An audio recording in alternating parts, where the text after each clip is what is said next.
नमस्कार,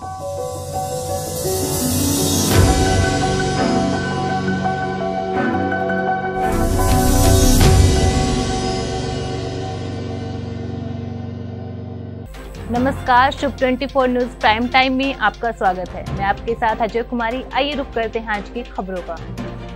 उत्तर पश्चिम रेलवे पर्यावरण के अनुकूल रेल संचालन ब्रॉडगेज लाइनों का विद्युतीकरण का कार्य तीव्र गति से किया जा रहा है। उत्तर पश्चिम रेलवे ने वर्ष 2022-23 में संपूर्ण भारतीय रेलवे पर सर्वाधिक रेल मार्ग का विद्युतीकरण किया है। रतनगढ़ से सुजानगढ़ और सुजानगढ़ से डिडवाना तक विद्युतीकरण का लगभग काम पूर्णता पर है। वहीं डिडवाना और डेगाना के बीच जारी विद्युतीकरण का काम अभी तक जारी है, जिसको लेकर जोधपुर रेल मंडल के एडीआरएम मनोज जैन और उनके साथ जयपुर जोन मुख्यालय से पीसीई और ईआईजी राजेश मोहन डिडवाना दौरे पर रहे। इस दौरान विद्युतीकरण के कार्य के एक एक काम को बारीकी से जांचा परखा गया। साथ ही इस दौरान इलेक्ट्रिक लोको चलकर भी डिडवाना से डेगाना तक 63.42 किलोमीटर का ट्रायल पूरा किया। निरीक्षण रिपोर्ट के बाद ही इस विद्युतीकरण पर विद्युत इंजन की ट्रेनों का संचालन हो सकेगा। ये अभी वायरिंग हो गई है। अभी इस निरीक्षण के बाद क्या इसमें चीज़ें कम रहती हैं या किस तरह की दिक्कतें आती हैं, उन सब पे काम होने के बाद ही आगे की डिसीजन हो पाएगा। सीकर जिले की रिंगस पुलिस ने 3 महीने पुराने चोरी के मामले में कार्रवाई करते हुए आरोपी को गिरफ्तार किया। साथ ही आरोपी के कब्जे से चोरी की स्कूटी भी बरामद की है।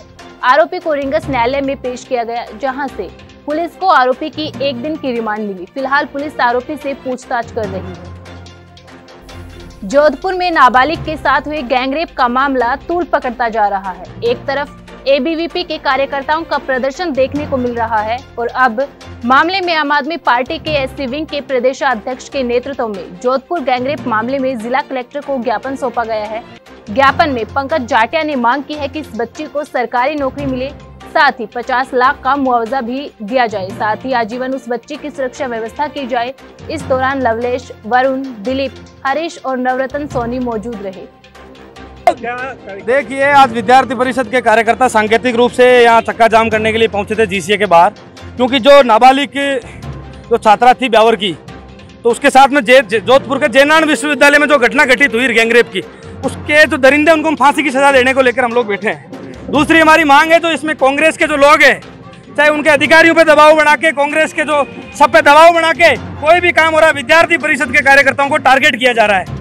आप जोधपुर की घटना में जिस तरह एबीवीपी का नाम उछाला गया, ये किसी छुपा हुआ नहीं, सरकार के दबाव में पूरा कार्य प्रकरण ये हुआ है।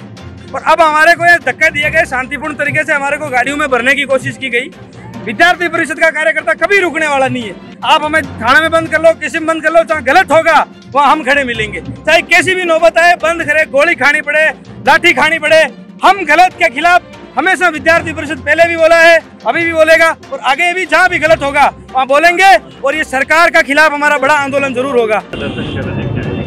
ये जो जोधपुर में लड़की के साथ में जो गैंगरेप हुआ है, उसके लिए हम ये यहाँ पे प्रदर्शन कर रहे हैं। क्या पुलिस ने धक्का मुक्की करी, हमारे कार्यकर्ताओं के साथ में धक्का मुक्की करी है और हमें प्रदर्शन करने से रोक रहे हैं। आज हम कलेक्टर मैडम को ज्ञापन देने हैं कि जो जोधपुर में घटना घटी है, उस गैंगरेप हुआ है, उसको लेकर हम कलेक्टर मैडम को ज्ञापन देने आए हैं। और सरकार से यही मांग करते हैं हम कि लड़की को मुआवजा दिया जाए 50 लाख रुपए और सरकारी नौकरी दी जाए। और अशोक जी गहलोत से हमारा कहना रहेगा कि ऐसी घटना दोबारा ना हो, उसमें रोक लगाए और सख्त से सख्त कानून बनाया जाए। आज आम आदमी पार्टी राजस्थान एससी विंग अध्यक्ष पंकज जी जाटिया के नेतृत्व में जिला कलेक्टर महोदय अजमेर को ज्ञापन दिया गया।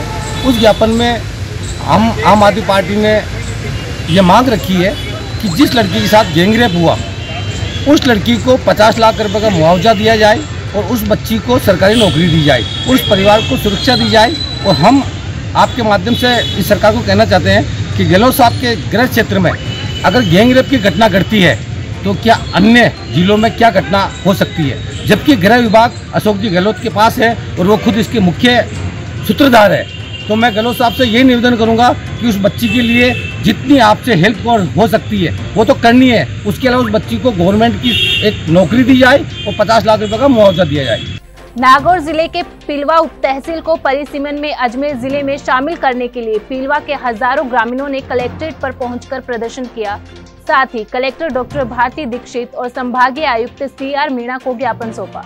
कालेटड़ा पंचायत के सरपंच कृपाल सिंह राठौड़ ने बताया कि पीलवा तहसील की 13 पंचायत के ग्रामीणों ने कलेक्ट्रेट पर प्रदर्शन किया है। इस दौरान ग्रामीणों ने बताया कि पीलवा उप तहसील से नागौर मुख्यालय लगभग 140 से 150 किलोमीटर दूरी पर है, जिससे ग्रामीणों को भारी परेशानी का सामना करना पड़ता है। वर्तमान में यदि कुचामन डिडवाना जिले में पीलवा को शामिल किया जाता है तो संभागीय कार्यालय सीकर से 200 किलोमीटर दूर पड़ेगा, जिससे आवाजाही में भारी परेशानी का सामना करना पड़ेगा। पीलवा उप तहसील को अजमेर में परिसीमन के दौरान अजमेर में शामिल करने के लिए 13 गाँवों के सरपंचों ने CM Gehlot, RTDC chairman Dharmendra Rathore, Ramlubhaya committee, राजस्व मंत्री रामलाल जाटव और जिला कलेक्टर नागौर को पत्र दिया। पीलवा के कृपाल सिंह राठौड़, जितेंद्र सिंह समेत बड़ी संख्या में जनप्रतिनिधि मौजूद रहे। अजमेर से हमारे संवाददाता आशा खींची की खास रिपोर्ट। अजमेर में नहीं सहेगा राजस्थान को लेकर भारतीय जनता युवा मोर्चा का आक्रोश प्रदर्शन हुआ, जिसमें हजारों की संख्या में भाजपा के कार्यकर्ता मौजूद रहे।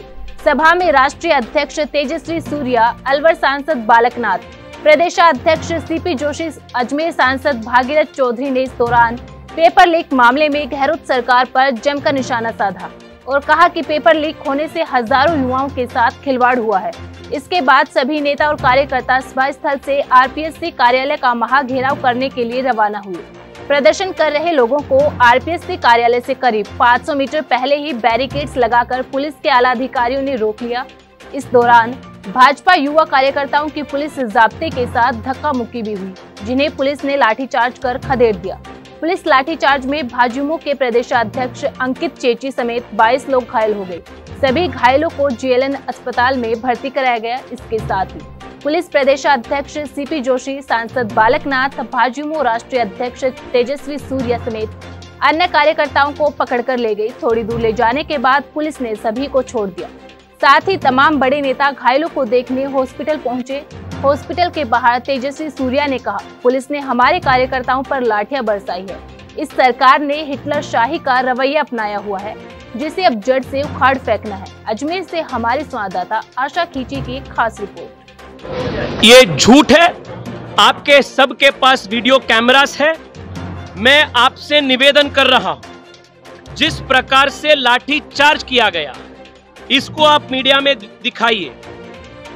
जिस प्रकार से एक अनप्रवोक तरीके से अपने कार्यकर्ता के ऊपर जो शांतिपूर्ण तरीके से नाराजबाजी कर पद यात्रा कर रहे थे, कार्यकर्ताओं के ऊपर जिस प्रकार का लाठी चार्ज हुआ, इसको आप दिखाइए।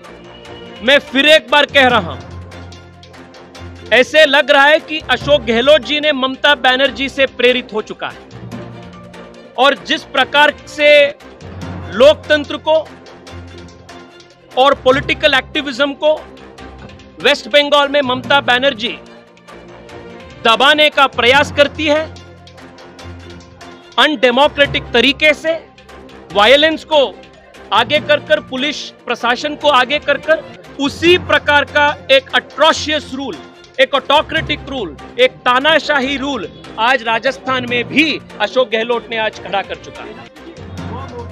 इस्लामिक नववर्ष की शुरुआत मुहर्रम का चांद दिखने के साथ होती है। मुहर्रम मुस्लिम समुदाय का गम का महीना होता है, क्योंकि इस महीने में पैगंबर हजरत मोहम्मद साहब के छोटे नवासे हजरत हमाम हुसैन ने करबला में अपने 72 साथियों के साथ शहादत दी थी, और जिसका गम पूरी दुनिया में मुहर्रम के रूप में मनाया जाता है और ये दौर 40 दिन तक जारी रहता है। इसी क्रम में अजमेर सूफी संत हजरत ख्वाजा मोइनुद्दीन चिश्ती की दरगाह और आसपास के क्षेत्र में चांद की 29 तारीख जिल-हज के महीने में चौकी धुलाई का रस्म अदा की गई। मुख्य जुलूस दरगाह परिसर गरीब नवाज गेस्ट हाउस से शाम असर की नमाज के बाद शुरू हुआ, जो रोशनी के वक्त मरसिया खवानी के साथ चलता रहा। चौकी को लंगर खाना लाया गया और इमाम बारगाह में रख दिया गया और अंजुमन सैयद जादगान द्वारा बनाया गया ताजिया शरीफ पर चौकी के फूल को पेश किया गया। मुहर्रम की 10वीं तारीख को ताज़ी निकाली जाती है, जो इस बार 29 जुलाई को है। इस दिन शिया समुदाय द्वारा खूनी मातम मनाया जाता है और अजमेर की तारागढ़ पहाड़ी पर विशेष आयोजन किया जाता है। मुस्लिम समुदाय में यह महीना मातम का महीना कहलाता है। इस दौरान शादी भी आया किसी तरह की समारोह पर पाबंदी रहती है। किस तरह के प्रोग्राम? आज चांद रात है, 29 ज़िलहिज्जा है। आज के दिन गरीब नवाज गेस्ट हाउस से चौकी की सवारी होती है और गरीब नवाज गेस्ट हाउस से लंगर खाने तक वो सवारी आती है। और आज हुजूर सरकार गरीब नवाज की रुबाई शाह अस्त हुसैन, बादशाह अस्त हुसैन, दीन अस्त हुसैन, दीन पना अस्त हुसैन, सरदाद नदाद दस्त दर दस्त यजीद, हक्का की बिना इला इला अस्त हुसैन। हुजूर सरकार गरीब नवाज की रुबाई से सवारी का आगाज़ होता है और लंगर खाने में सवारी का इख्तिताम होता है और फिर सलाम पेश किया जाता है मौला की बारगाह में। और आज ही से मुहर्रमुल हराम का जितनी भी तकरीबात हैं ये आगाज़ हो चुका है और अब चांद रात से 7 तारीख तक आवाज़ होगी, तकरीर होगी, मरसिया खानी होगी। 5 नंबर गेट पर एक कदीम ज़माने से जो हमारे बुजुर्ग करते हुए आए हैं पर्चे अज़ा दिखा दी जाएगी और इंशाअल्लाह 5 मुहर्रम को अलम की सवारी होती है जो 5 नंबर गेट से बड़ी इमाम बारगाह है वहाँ तक वो सवारी जाती है और अलम नस्ब किए जाते हैं। फिर 8, 9 और 10 तारीख को इमाम हुसैन अलैहिस्सलाम के ताज़िये की सवारी की जाती है जिसमें तमाम आशिकीन, तमाम खुद्दाम हजरात और तमाम एतराफ़ के लोग जो अजमेर शरीफ में रहते हैं और तमाम ज़ायरीन जो दूर दूर से गरीब नवाज की बारगाह में, आले नबी औलाद अली की बारगाह में यहाँ पर हाजिर होते हैं और वो तमाम लोग मौला हुसैन अलैहिस्सलाम की सवारी में शरीक होते हैं। सिरोही के आबू रोड के बसेठा में धोबी समाज की बैठक शांति कुंज पार्क में आयोजित हुई, जिसमें समाज के युवा इकाई के प्रदेशाध्यक्ष पद पर नवीन सांखला को दोबारा नियुक्त किए जाने पर समाज बंधुओं ने माल्यार्पण और साफा पहनाकर स्वागत किया। नवनियुक्त प्रदेशाध्यक्ष सांखला ने समाज उत्थान, बालिकाओं की शिक्षा को प्रोत्साहन, समाज के लिए नई धर्मशाला निर्माण और समाज के लोगों की राजनीति में भागीदारी पर विचार रखे, जिसको लेकर समाज के वरिष्ठ नागरिकों ने भी सुझाव दिए। समाज के पूर्व प्रदेशाध्यक्ष मोहनलाल खिनीवाल, ओम प्रकाश बरिया, राजेंद्र ढीलीवाल, बालकिशन सांखला, लालचंद बरिया और विनोद सांखला भी मौजूद रहे। सिरोही से हमारे संवाददाता राजेश की खास रिपोर्ट। नागौर के रियानबड़ी ब्लॉक में स्थित गोरक्षक नाथ मंदिर में प्रतिभा सम्मान समारोह आयोजित किया गया। कार्यक्रम की अध्यक्षता रियानबड़ी CBO प्रहलाद द्राम ने की। वहीं मुख्य अतिथि प्रशिक्षु IAS रवि कुमार रहे। कार्यक्रम में मेधावी बच्चों को सम्मानित करते हुए उनकी हौसला अफजाई की गई। कार्यक्रम को संबोधित करते हुए IAS अधिकारी ने कहा, ग्रामीण क्षेत्र में प्रतिभाओं की कमी नहीं है बल्कि उनको तराशना पड़ता है। कार्यक्रम में कक्षा 10वीं और 12वीं की बोर्ड परीक्षाओं में अव्वल रहे ब्लॉक स्तर की 10 मेधावी प्रतिभाओं को IAS अधिकारी CBO Prahlad dram, ACBO Aslam Ali ने प्रशंसा पत्र देकर सम्मानित किया। CBO असलम अली ने कहा, नई प्रतिभाओं को दिशा निर्देश देने के साथ साथ संसाधनों की पूर्ति में सहयोग देना आवश्यक है। इसके पूर्व समारोह में इस वर्ष की मैट्रिक की परीक्षा में उत्कृष्ट प्रदर्शन करने वाले 8 छात्र छात्राओं को सम्मानित किया गया। इस अवसर पर ब्लॉक स्तर के सैकड़ों शिक्षक समेत अधिकारी मौजूद रहे। नागौर से हमारे संवाददाता लोकपाल भंडारी की खास रिपोर्ट। प्रजा एकता पार्टी के सह संयोजक सुनील शर्मा ने प्रेस वार्ता की। प्रेस वार्ता के दौरान सुनील शर्मा ने कहा, उनकी पार्टी की स्थापना 2015 में हुई थी।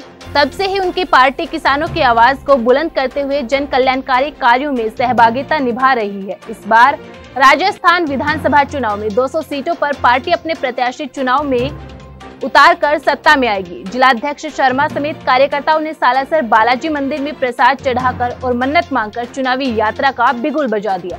प्रेस वार्ता में शर्मा ने कहा कि हमारी पार्टी के प्रत्याशी जनता के बीच जाएंगे और पार्टी की विचारधारा, कल्याणकारी योजनाओं का प्रचार प्रसार करेंगे। उन्होंने कहा कि राजस्थान में हमारी सरकार बनने पर किसानों की संपूर्ण कर्ज माफी, युवाओं के लिए नई शिक्षा नीति और रोजगार के अवसर प्रदान करेंगे। साथ ही महिला सशक्तिकरण और उनके लिए विशेष कानून पारित कर महिलाओं को सुरक्षित किया जाएगा। इस अवसर पर शिव संयोजक ने कई लोगों को पार्टी की सदस्यता ग्रहण करने पर चर्चा की। अगर हमारी पार्टी सत्ता में आती है तो बेरोजगारों को रोजगार देंगे और किसानों का ऋण माफ कर देंगे और बिजली बिल्कुल फ्री कर देंगे और राजस्थान को टोल मुक्त कर देंगे और रसोई गैस फ्री देंगे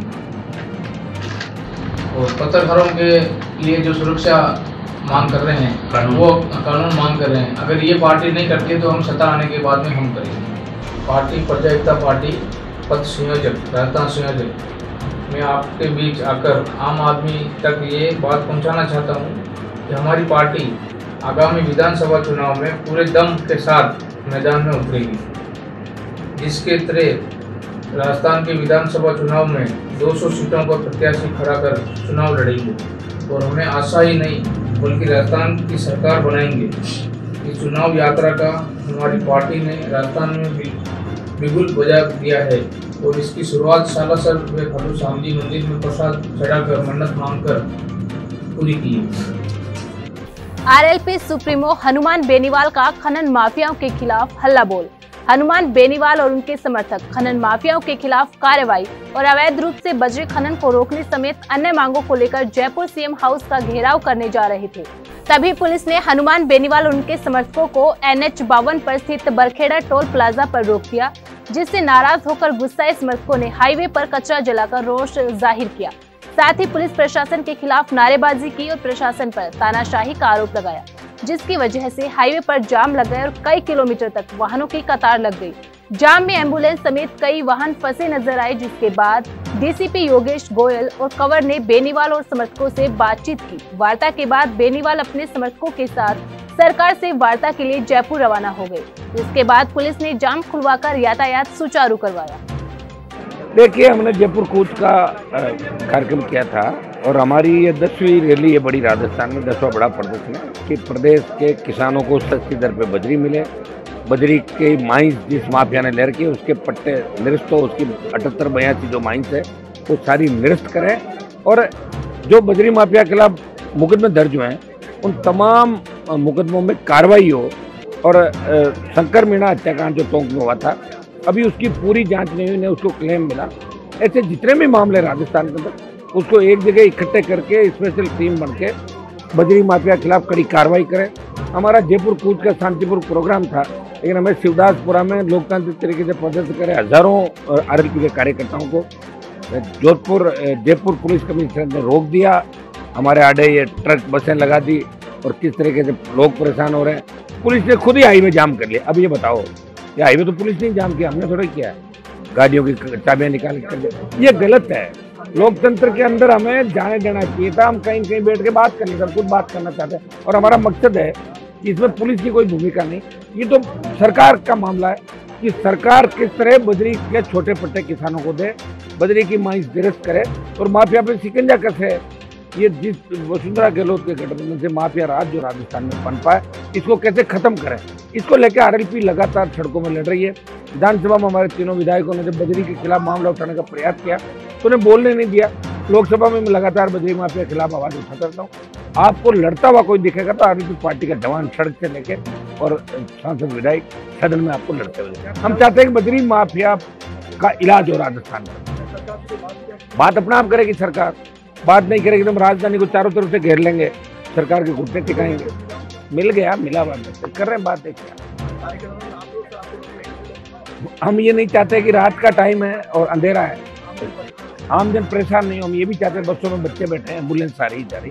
हम ये प्रयास करें कि जल्दी जल्दी इसका समाधान। आगे अच्छा ही रहेगा, लड़ रहे हैं, हम लड़ रहे हैं, आगे भी लड़ेंगे। तब इसमें लड़ाई लड़के कांग्रेस बीजेपी को ठीक करेंगे राजस्थान। अभी बात कर रहे हैं, मोटा मोटा भी बता देंगे आपको। जनता एमएलए साहब और उनके जो प्रतिनिधि हैं उनका एक डेलीगेशन सरकार से वार्ता के लिए जा रहा है और सरकार से वार्ता करके समस्या के समाधान का प्रयास किया जाएगा और मीनवाइल सारी भीड़ को डिस्पर्स करेंगे।